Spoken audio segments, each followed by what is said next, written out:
What is going on, everyone? James Hancock here. It has been entirely too long since we've had a chance to enjoy a little bit more of Twin Peaks: The Return, aka Twin Peaks Season 3. And with Episode 9 under our belts, we are officially at the halfway point of a show that I'm rapidly coming to the conclusion is, at a bare minimum, the cultural event of the year. But who knows? It might end up being the cultural event of the decade in terms of the amount of debate and excitement and curiosity and stimulation the show has invoked. In particular, Episode 8, which I think a lot of people agree might be the best thing ever put on TV in any way, shape, or form. And I haven't been able to stop thinking about Episode 8 in the 2-week interim between then and now. And I started reading Mark Frost's Secret History of Twin Peaks, which has been a fascinating read. I haven't finished it yet. I'm still very much at the beginning. I've gotten past all the Lewis and Clark expedition stuff, but I'm loving all the ancient mysteries and secrets that it's unveiling. It's just an extra way to enjoy and explore this world. So while Episode 9 didn't completely destroy and evaporate my brain the way Episode 8 did, but what Episode 9 did have, we made a ton of progress on a lot of these plots. We're starting to get a better idea of where this whole story is going. I mean, I guess when you're 9 episodes in, you should have pretty much a good idea of what a season of television has been all about. But it's been a hard time kind of deciphering where all these various characters and plot threads are going to eventually intersect. But as I get into my recap of some of the details of this episode, we can see that we're starting to get an idea of where this show is going. Whether or not that is where people want it to go or not remains to be seen. But for people who are very, very concerned just with plot and momentum and progress, this episode had to be very, very satisfying to a lot of viewers. What I really, really loved about this episode was seeing evil Dale Cooper meet up with some of his hooligan friends. Nobody does outlaws better than David Lynch. Guys in leather jackets with greasy hair, living off the grid. I mean, whether you're talking about Blue Velvet or Lost Highway, or in this case, Twin Peaks: The Return, he just really knows how to nail the swagger and the sense of coiled menace of these characters. And we have this great scene with Tim Roth, Kyle MacLachlan, and Jennifer Jason Leigh. I've been a massive fan of all three of those actors for a very, very long time.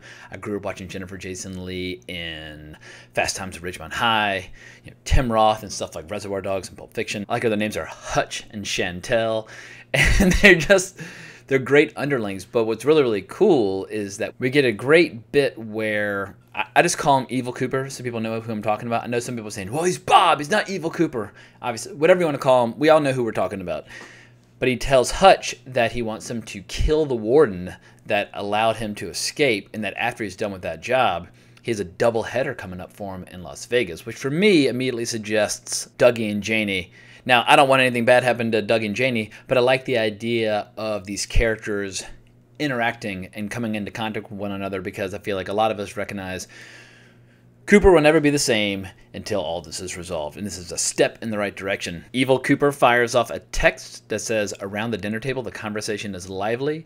More to come on that later in the recap, but at first I was like, what the fuck does that mean? But then when I saw who received it, I was like, oh, the plot thickens. We also just get a great sexy moment with Jennifer Jason Leigh where Tim Roth asks her to show some love to Cooper, Evil Cooper, whatever you want to call him, and they have this long kiss, and then as they separate, she's like, yeah, I wish it was more, and he's like, I'll take a rain check.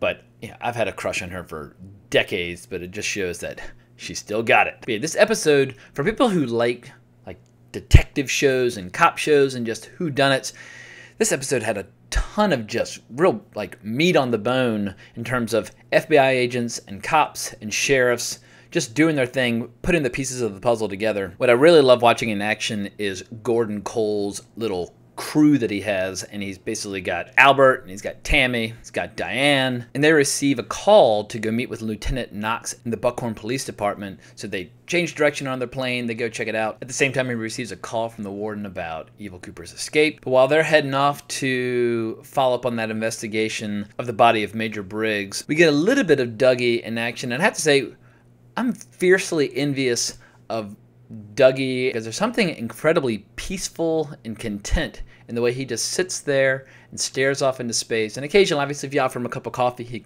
comes to life and he accepts it very greedily and excitedly. But he just looks so full of wonder, and he looks so like free of any sort of concerns of any kind. So I have to say that I aspire to his sense of calm. But as he's sitting there and these cops are trying to figure out why his car was blown up and why someone tried to kill him, they also acknowledge that prior to 1997, there are no records of Dougie's existence, no passports, no driver's license, no birth certificate, no anything, which obviously ties into how Dougie, the previous Dougie, came into being when Bob decided to possess the body of Agent Cooper. And also, due to the disgusting palm that they were able to retrieve from the crime scene where Ike tried to kill Dougie, they actually do manage to track down this violent midget, and with an army of cops, they apprehend him, take him down. So for people who don't think there's enough Twin Peaks in Twin Peaks these days, we do get some great scenes in Twin Peaks. Specifically, when Bobby, Hawk, and Sheriff Truman, they go to see Garland Briggs' widow, Bobby's mother, and she tells them that forever ago that Garland Briggs told her this day would come, and that when this day did come, to give them the following item. And she opens up the secret compartment in the back of a chair and pulls out this like metallic, almost looks like a little like cigar case or capsule, and she hands it to them. They can't figure out how to open it. They go back to the police department, and Hawk and Truman are looking for a secret button, and Bobby gets very excited because he knows how to open it. He takes it outside, smacks it on the ground, plays a little hum for them, smacks it again, and he pops it open. There's 2 pieces of paper rolled up inside. One note has Cooper's name written twice, and the other has 2 dates, essentially stating a meeting place, which is in about 48 hours' time, of a place that has a made-up name that Bobby made up as a little kid. So they plan to be there at that time, and the assumption, obviously, at least on my part, is that both Coopers will be there on that fateful evening. So it seems as if all the characters are going to be heading to this fateful meeting place, and hopefully it'll happen sooner rather than later. We also get just some great physical comedy in the town of Twin Peaks. Jerry Horn, played by the great David Patrick Kelly, he's insanely high off in the woods, and he looks down at his foot, and we get these little subtitles and this weird little voice saying, "I am not your foot," and he's freaking out, and he's basically like fighting with his own foot and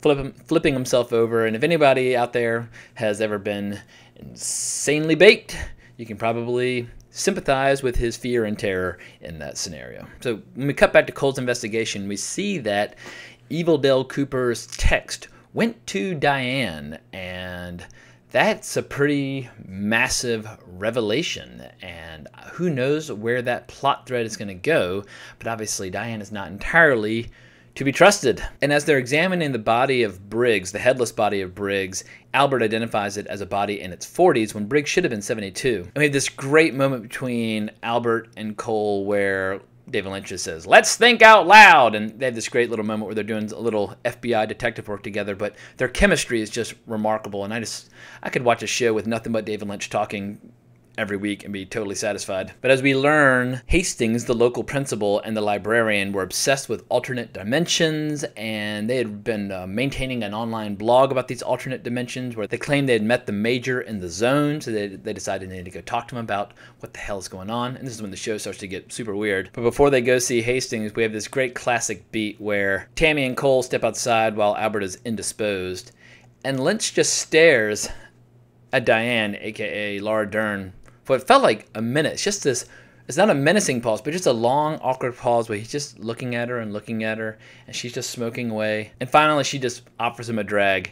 He accepts it readily and just says, "Whoa!" But yeah, David Lynch loves his coffee, loves his smokes, and I just love how, I mean, maybe it's the wrong message, but his shows and movies always make smoking seem like so much damn fun. But he takes the one drag, and that's enough, hands it back to her, and that's his little taste. So Tammy sits down with Hastings in jail, and they have this crazy conversation about alternate dimensions and how he and the librarian Ruth, they did manage to step into another dimension where they found Major Briggs, who had essentially been hibernating for 25 years, and that he said Cooper before his head disappeared.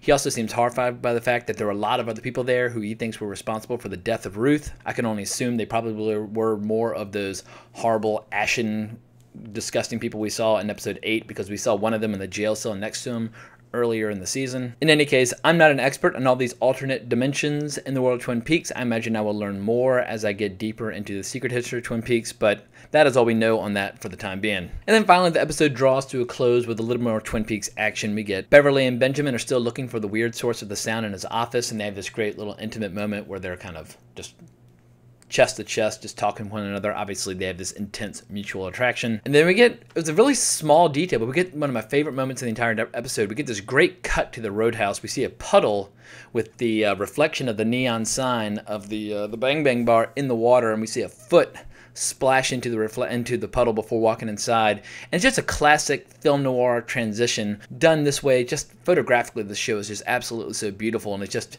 gave my eyes some brief pleasure to seeing it done so masterfully. And we end with this really weird conversation with these two girls with some of the nastiest teeth I've ever seen. Probably, I mean, I've never experimented with meth, but my understanding is that when you're addicted to meth and those kind of hardcore drugs, that your teeth start to go after a while. So they're probably meth heads, who the hell knows? But in any case, both of them has some nasty chompers, and one of them has this disgusting rash under her arm that she keeps scratching really, really aggressively. It's giving me the heebie-jeebies watching. It's like, just please stop scratching that disgusting fucking rash.